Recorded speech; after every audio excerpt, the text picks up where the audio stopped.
Bonjour Florence Génicatrice. Bonjour Adrien de Tricorneau. Vous êtes professeur dans l'université, économiste à l'université de Lille et vous avez écrit ce livre, L'indice des prix à la consommation. Alors ça commence par une histoire de cet indice des prix à la consommation. Alors, il est créé en 1913 et il y a une question d'économie politique de cet indice des prix. Pourquoi est-ce qu'il a été fait en 1913 ?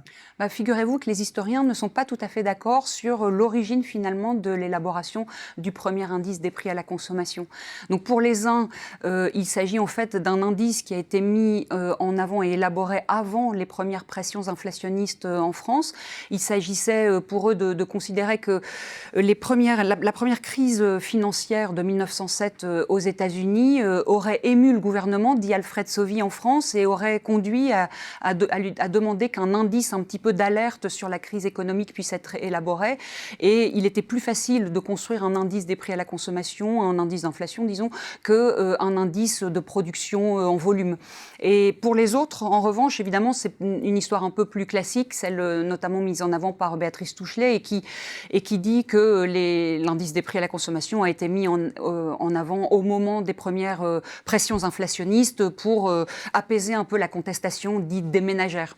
Mais quelle que soit cette origine ou cette explication historique, dans les deux cas, l'indice des prix à la consommation, disent les historiens, était élaboré comme un indice d'une forme de coût de la vie, et il était composé de 13 biens qui étaient représentatifs de la consommation ordinaire des ménages, mais d'un ménage bien particulier qui est un ménage ouvrier de la région plutôt parisienne, parce que c'était plus commode aussi d'avoir accès à un ouvrier de la région parisienne à ce moment-là.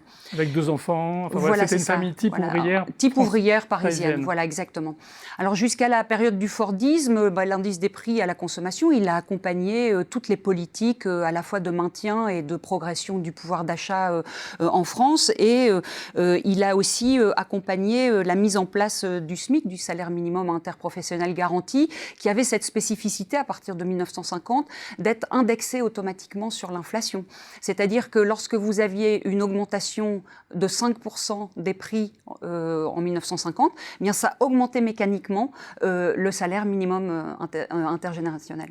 Et alors ensuite, c'est la période justement où il y a ces questions de pouvoir d'achat qui commencent à se poser, où l'indice des prix est contesté, et donc la CGT, premier syndicat de salariés à ce moment-là, beaucoup plus puissant qu'aujourd'hui, crée son propre indice.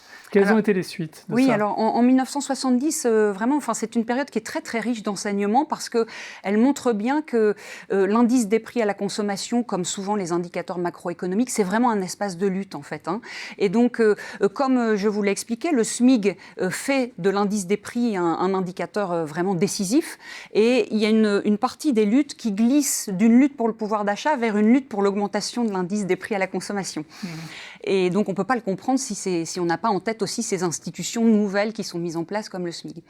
Et la CGT, qui, comme vous l'avez dit, était à l'époque très très puissante, eh bien, elle conteste d'abord les politiques gouvernementales, elle trouve qu'elles ne vont pas assez loin en matière d'augmentation du pouvoir d'achat, et décide donc de créer son propre indice des prix à la consommation, qu'on a appelé l'indice un peu alternatif ou l'indice CGT.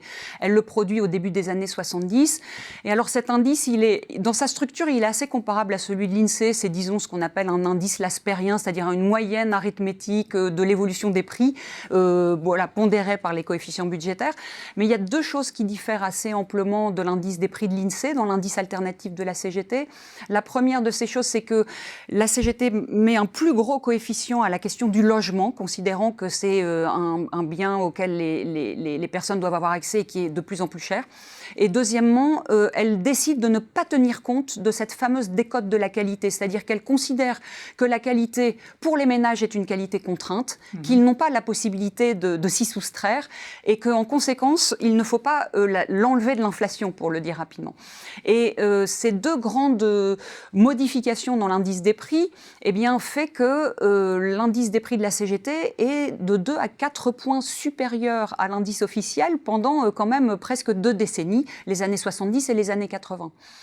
Et il a été utilisé notamment dans le secteur de la métallurgie, un peu comme point de repère, une sorte de repère cognitif collectif pour les syndicats de la métallurgie, et qui leur permettait évidemment de négocier des augmentations de salaire supérieures. Et puis on arrive à cette période du milieu des années 80 où de toute façon il y a ce grand phénomène de désindexation des salaires sur les prix, et donc on entre dans une nouvelle phase. Et pour connaître la suite, il faut lire ce livre, L'indice des prix à la consommation. Merci beaucoup Florence Génicatrice. Merci à vous.